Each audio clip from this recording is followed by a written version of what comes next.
I know I'm fine, but the money makes me handsomer. Walk around smelling like a come up in there. Like walk me through let's go 0 to 1 million. Best way to start the day. I like it though. I know I'm fine, but the money It was Fast and Furious. Walk around smelling like a come up in the answer. How do you pick a good employee? How do you hire the right employee?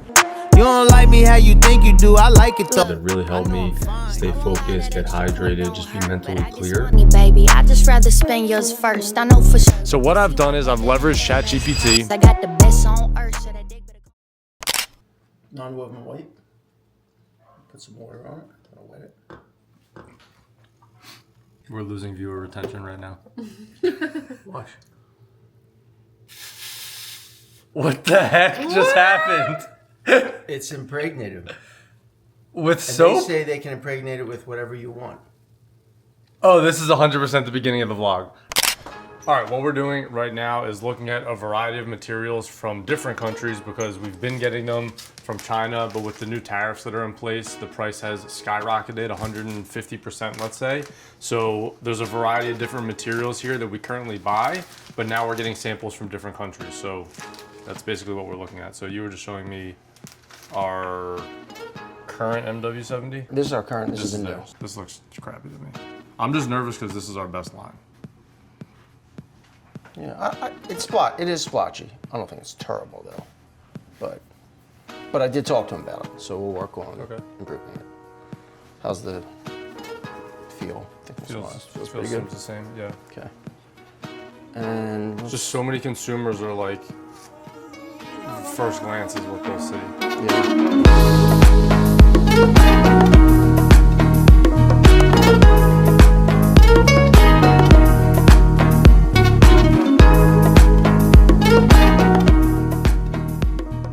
I thought that it would be cool to come sit on the boat here and talk a little bit of business. By the way, I just got out of the pool, which is why my hair is so crazy. But anyway, we are due for a business update. It has been a couple of videos since I've talked about what's going on in our company.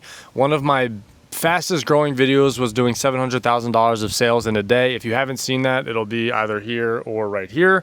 But we are doing some really cool things, and there's a project that I'm implementing right now that I want to tell you about because this might apply to you in your business or if you have a business one day. We are in a position where we do not need new customers. We have so many customers that buy our products and they buy them each week or each month that if we just were to focus on building the business with our current customers, we would grow faster than if we brought on new customers. We are selling toilet paper, paper towels, napkins to distributors, and then these distributors get the product out into the world to restaurants, hotels, hospitals, casinos, you name it. Because we're in that position, our salespeople are over capacity. They have more customers than they can handle. And when I say handle, what I mean is be able to give each customer 110% effort and focus.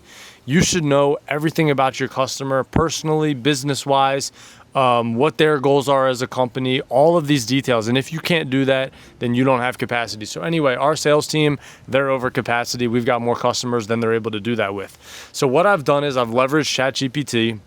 I've taken our annual sales per each customer. I've taken the year-over-year growth. I've taken the number of invoices that we send them, which is basically the number of times that they place an order essentially, and their average order size. And with that information, that was a weird way to do that. Let's go with that. With that information, I was able to use AI to grade all of my customers tier 1, tier 2, or tier 3. Tier 1 customers, white glove service. These are the customers that we're doing hundreds of thousands of dollars with, if not millions of dollars of business with each year. Tier 2 falls right below that. These are customers that maybe they don't get white glove service, but you still need to stay in touch with them. Their business is still significant and we don't want to lose any business, and there may be opportunity for growth as well. And then tier 3, these are the customers where there's nothing more for us to squeeze there. They might only be doing a few $1,000s with us a year. They're probably grandfathered in from a long time ago. So we are going to look to either automate staying in touch with them via AI, or maybe just hire a position where all they do is focus on tier 3. But anyway, the bigger picture for you to apply to your business is that where you spend your time matters. And a lot of people think because we're busy, it's good. Busy is good, but not if you're scattered all over the place. So anyway, that's one of the things that we're implementing right now. I've also been hiring out a sales team, an external sales team, to help us cover some states that we are not physically in. So I have coverage now physically in Alabama, Tennessee, North and South Carolina, Georgia. I know I'm missing something, Florida, who knows what else. But anyway, and so I'm also working on right now setting them up for success. What information do they need to know about how we operate, about how we sell, about our products?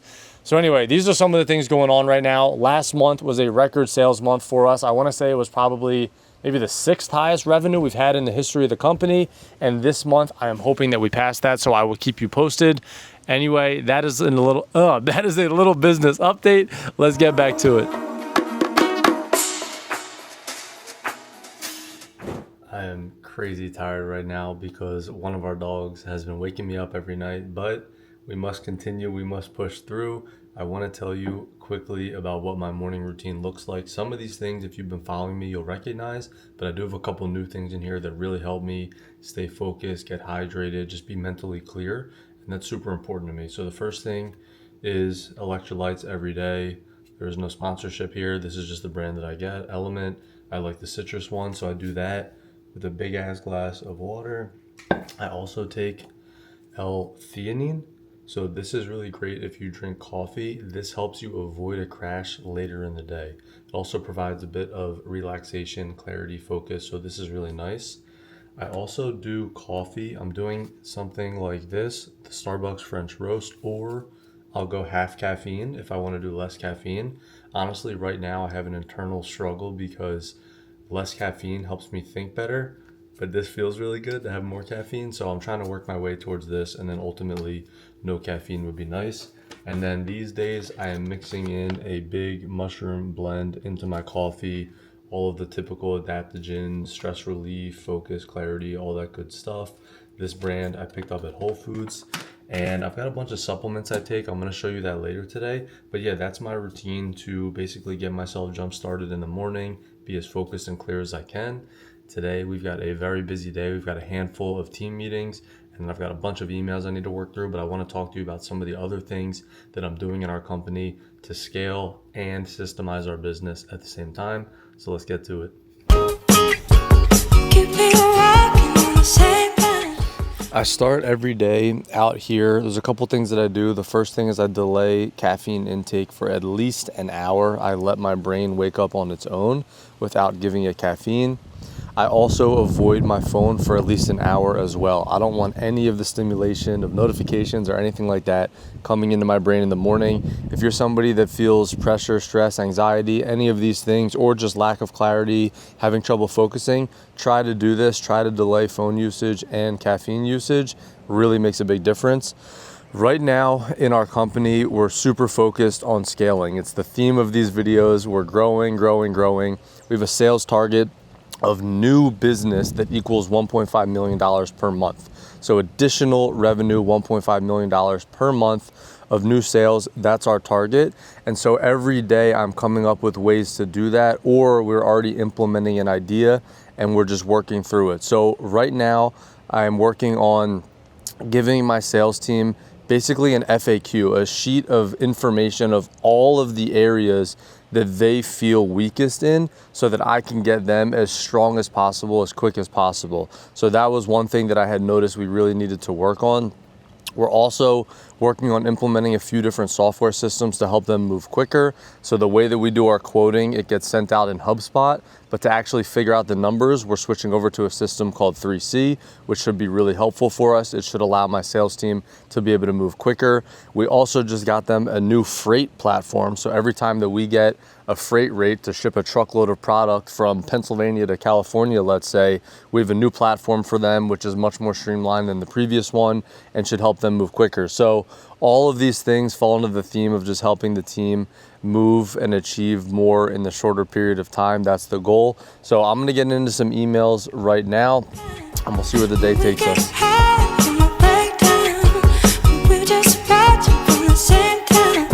Best way to start the day. All right, it is 12:30 on a Wednesday. As you can see, We are living the life right now. I actually just took a break from working. I've been grinding all morning, and I got off a call. Well, it's our 2025 goals call. So we talk about strategy, we focus on the next year, and the main topic was sales and marketing. And I want to talk about a mistake that I made for so many years when it came to marketing, until my business coach told me one thing that just changed my perspective on it all. So I used to choose marketing, our website, LinkedIn posts, email marketing, based on what I thought was cool. But I wasn't looking at any data. I wasn't determining if it actually was resulting in what I wanted it to, which was more sales. My business coach said to me, marketing should support sales, and that's it. And I was focused on the perception of our company from my point of view, but not from our customer's point of view. So anyway, today the way that we do it, we look at what are our sales goals. Are we focusing on current customers? Are we focusing on new customer acquisition? Based on what our sales goals are and our sales strategy is, then we come up with the marketing component. And I find a lot of people have it the other way around. So that's what I got for you today. I'm gonna enjoy the pool for a little bit, and then we're getting back to work. Weezy out of here. Weezy out of here.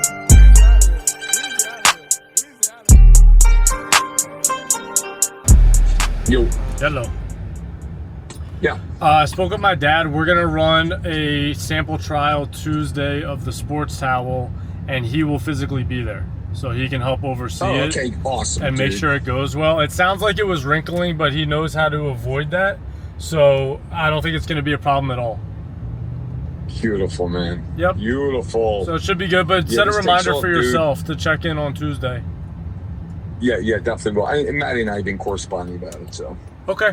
And this takes off, bro. We're gonna be adding that to the fucking catalog, man. Boom. I added the MW70 FST to our catalog, as you saw, and we Awesome. were talking Yep. about doing this one, but I didn't want to do it until the sample is good. So if it goes well next week, makes sense. we'll make it a stock item. Excellent. Yep. Excellent. Alrighty. All great stuff. Yep, great job today. Thanks, buddy. Have a good night. Thank you, you too. Okay, thanks. Bye.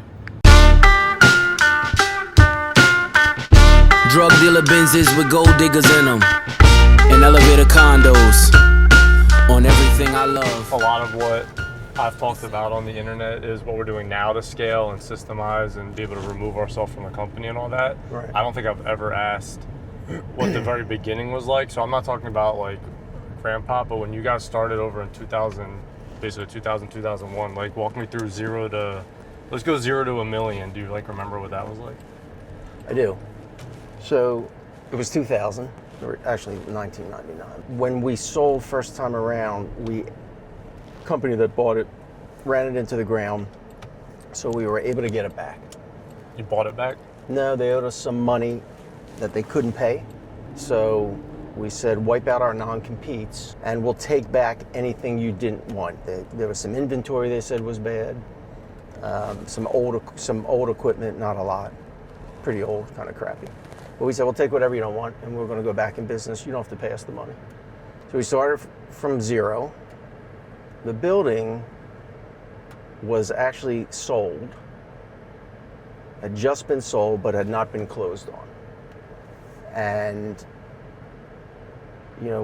Grandpop, Uncle Jay owned it at the time. And I remember saying to Uncle Jay, I think that we should back out of the sale. We're gonna need the building. And so we did back out of that sale, which turned out to be a great move. And then we sold those machines out. And then when we sold them out, then we went looked for new equipment. How did you get the sales? So that's the interesting part of the first, let's say 0 to 5 million. We projected to the bank we would do 2 million the first year. But we had all these customers, all our old customers, who were struggling with the new company that bought our business, not happy with them. And when they went under, we had all these customers that wanted to come back. In the first year, we did 6 million. What do you attribute it to? We had a good reputation when we sold. We had really good relationships with the customers. And is that like, you had like salespeople calling the customer? Was it calling, emailing, text? Like, how did you do the sales? It was Mail? Uncle Jeff, Uncle Jay, a little bit of me. What was it, the mode was calling? But the mode was calling. Back then, it was just a lot of face-to-face, phone-to-phone conversations. You know, not texting, not emailing. It was really the old-fashioned way, which in some ways is still the best way. So tell me real quick, sorry, how long it took to get to 6 million? That was year one? Year one. Oh, jeez, that's crazy. Yeah, it was fast. It was fast and furious. You know, we were hustling. There were nights where we would stay in there. I'd stay in the plant till 11 o'clock at night, working on machines, running machines, doing whatever we needed to do to get the orders out, because we didn't have a whole big plant yet. We didn't have a staff yet. You know, Mom was our first receptionist, answering the phones. You know, she was our first everything in the beginning. She did a lot of everything. How do you pick a good employee? How do you hire the right employee? You know, same way that I still do today, but good, strong interview process, good questions, good listening, giving them time to speak and answer and speak their mind. You have a question, like a specific question you ask? I have a lot of specific questions. You know, what are you looking for? One of my favorite questions is, what are you looking for in your next job? You know, because that says a lot about the employee. But I also like to listen. You know, I don't like an employee who comes in and tells me how the last company they were at was mismanaged. They didn't know what they were doing. They didn't get along with management. You know, all those things you hear as a business owner and someone who's interviewing over and over and over. And look, it's not easy to manage a company. It's not easy to run a business. The fact that there's a business that's hiring employees, I would say it could be mismanaged, but the fact that they've gotten to that point, they're doing something right. It's really easier for an employee to say something's mismanaged, but until you do it yourself, you don't realize how hard it is. I love to look at their work history. That's probably one of the most important things to me. How many jobs did they have, and how long were the jobs? You know, if someone had 10 jobs, a job a year, I'm not interested in that person. They're job hopping. You know, if they've had even one job that they had for 4 or 5 years, if they're a young person, or a few jobs that they've had for 4 or 5 years, to me that's someone who's got longevity, but at the same time is looking to better themselves, move up. So we're looking for that. We want people to move up. You know, they say always hire from within, and so we always try to do that. How do you find a new customer? Well, you know, in our business it's not so easy. There's a lot of cold calling. There was a lot of lists. You know, we would actually, you don't do that today. We would actually buy lists, customer lists, janitorial supply houses, you know, industrial supply houses, trade show lists. Go to a trade show, you get a list of all the visitors to the trade show. You start calling them. Trade shows, of course, was and still is a good way to get leads. And you get in person, which is nice. And you get in person, which is great. I think today's version of lists would be like Zoom Info or using AI to compile data for you. Right, yeah. What does, let's say, 10 to 20 look like? So I'm going to say 10 to 15 was similar process, 6 to 10. But 15 to 20, things start to slow. You know, it starts to get a little harder. Something about, you know, the amount of volume that you need in our business. The items we're selling, especially back then, they were cheaper than now because the cost of living's gone up. You know, you're selling $10 to $15 a case products. Now some of them were 20, 25, and some were 30, but that's a lot of cases to sell to pick up $5 million more of business. And there's two ways to do it. The ideal way is you're selling your best items that are most profitable, so you're making a good margin on them, but trying to find high volume business of those items, which were non-woven wipes, was much harder than the easy route, which is the high volume, low margin product, which was toilet paper. You know, toilet paper and paper towels. Everybody uses them all over the world. So it's big volume business. And you have a tendency, the salespeople have a tendency to want to just sell truckloads. Let's just sell truckloads. Keep getting truckloads. And of course, someone's buying a truckload or multiple truckloads every month. You have to be very competitive to get that business. You're competing against the big guys, the Kimberly Clarks of the world, the Georgia Pacifics, who do that really well with high-speed equipment, which we didn't have back then. So in order to get that business, you're really pushing the limit of the abilities of your company. And you can get it, but you end up filling up with a lot of high volume, low margin business. I think that as you start to scale up, retaining business is really important. because we're selling a commodity, people are shopping all the time. They'll leave you for a quarter a case, for 25 cents a case they'll leave you. So you really have to be able to not only bring in new business, but retain old business. There were times where we were so busy, salesmen were high five, and I got a truckload, I got 10 truckloads, I got 5 truckloads. But, are you making enough money? Is it worth the effort? Staffing up a plant, having managers and forklift drivers and supervisors and all that goes with it.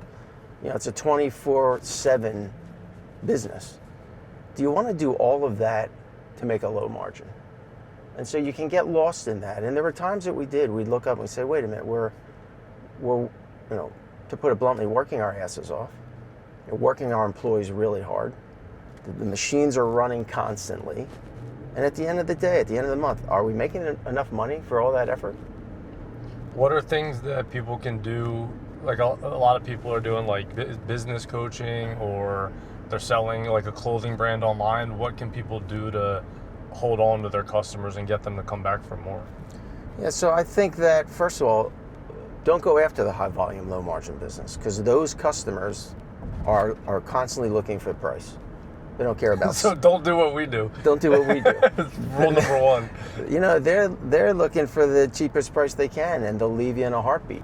Don't get stuck in there. I do $20 million. I want to tell people I do $20 million. I've got 100 employees.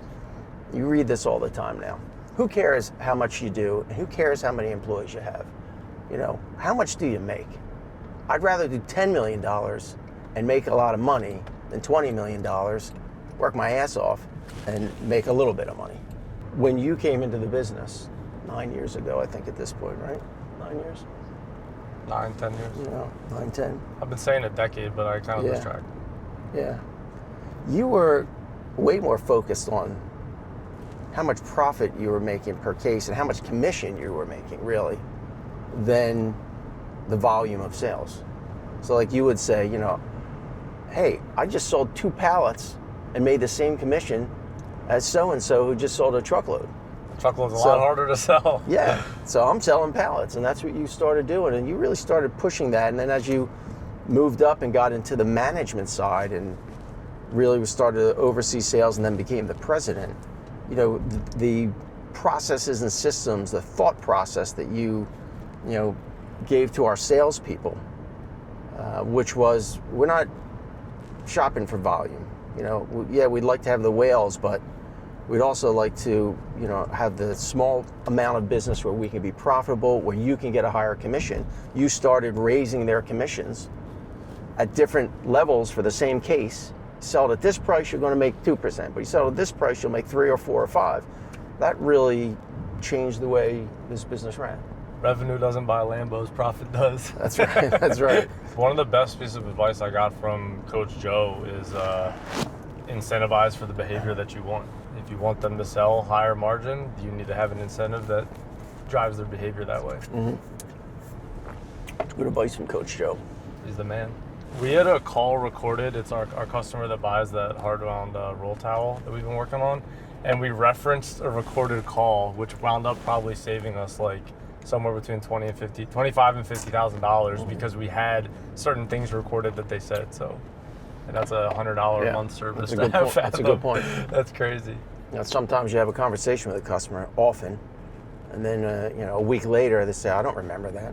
You didn't say that," or "That's not the way their recollection was." So you pull up this video, and suddenly they realize, "Yeah, you did say that. You did have that conversation." It's great.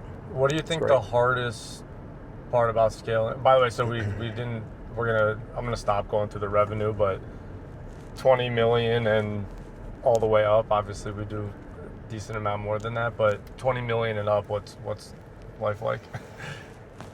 I think that, at least, look, I can only speak about our business. That's what I know the most. But you go down a path, and you think that's the only path. So we're going after small distributors who are buying our products.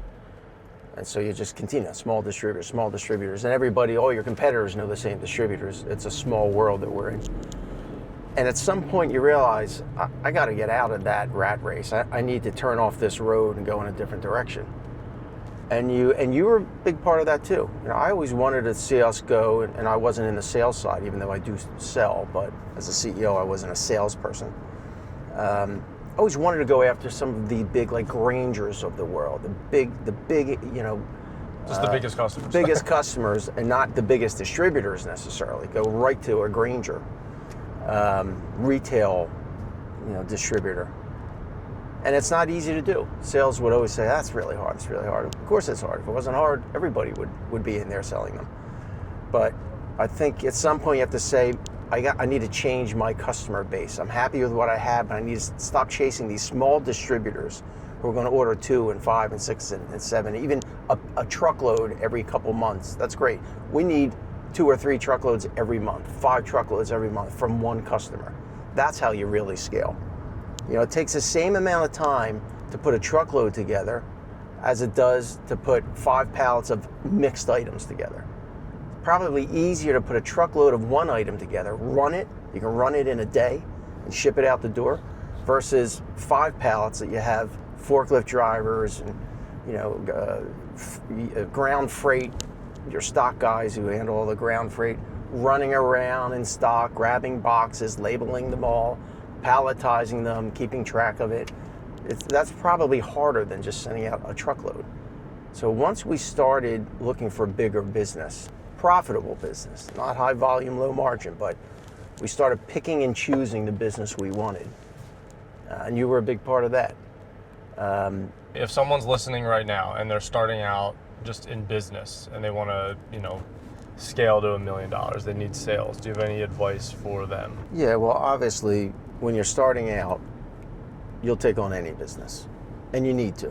My advice is take on any business you can get, make sure it's profitable, but you got to take anything and everything. But don't shy away from something that isn't stock, that might be custom, because you're starting, you don't know in the beginning who they might become.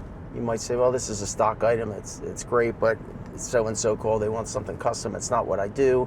I'm gonna have to work a little harder, I'm gonna have to go source it. But take the time to do it in the beginning, because that customer could turn out to be one of your best customers, you don't know. And every time you go down that path, it's a learning experience. What's the biggest lesson you've learned as an entrepreneur? If you're not working smart and you're not thinking about the end game, where do I want to be, how hard do I want to work, how big a business do I want, how much money do I want to make, then you're on a path to nowhere.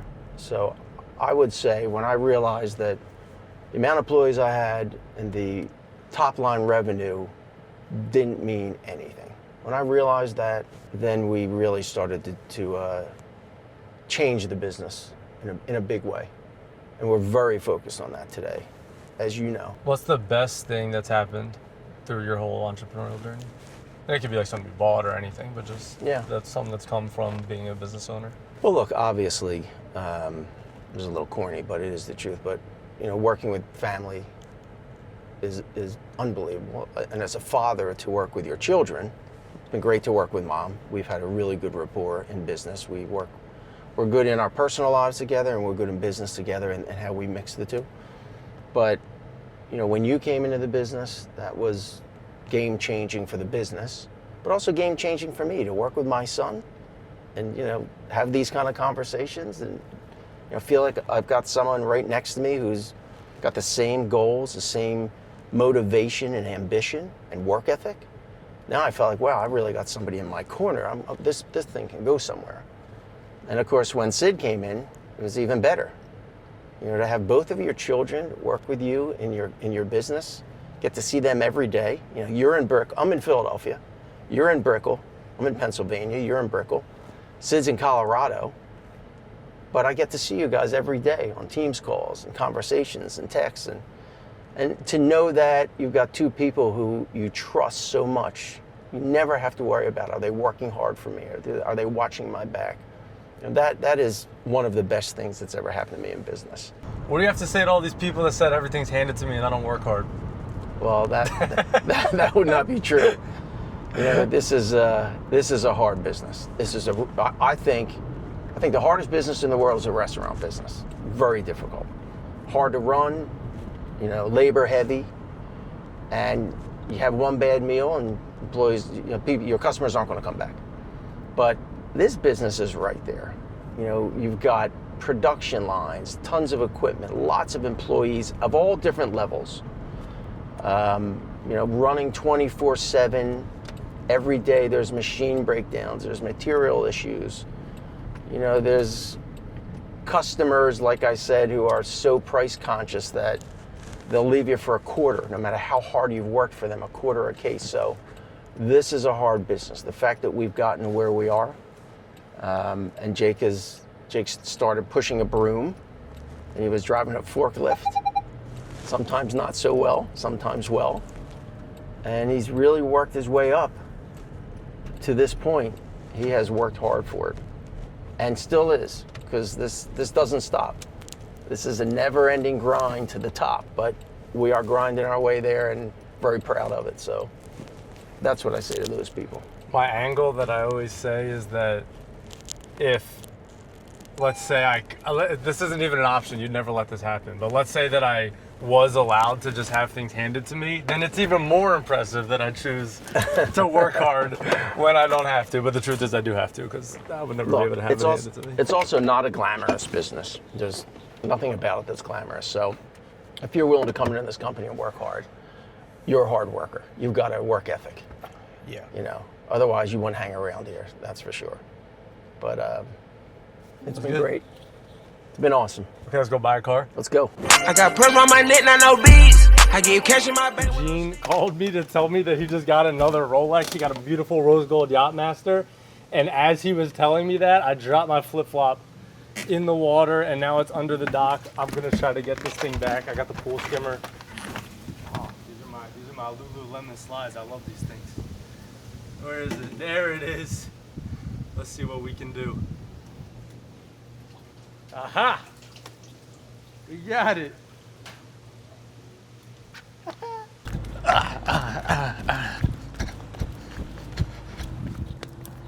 By the way, I'm gonna keep going this way because the sun is perfect. Yeah, that's fine. When I'm sleep, new blue face, two-tone padded for lead.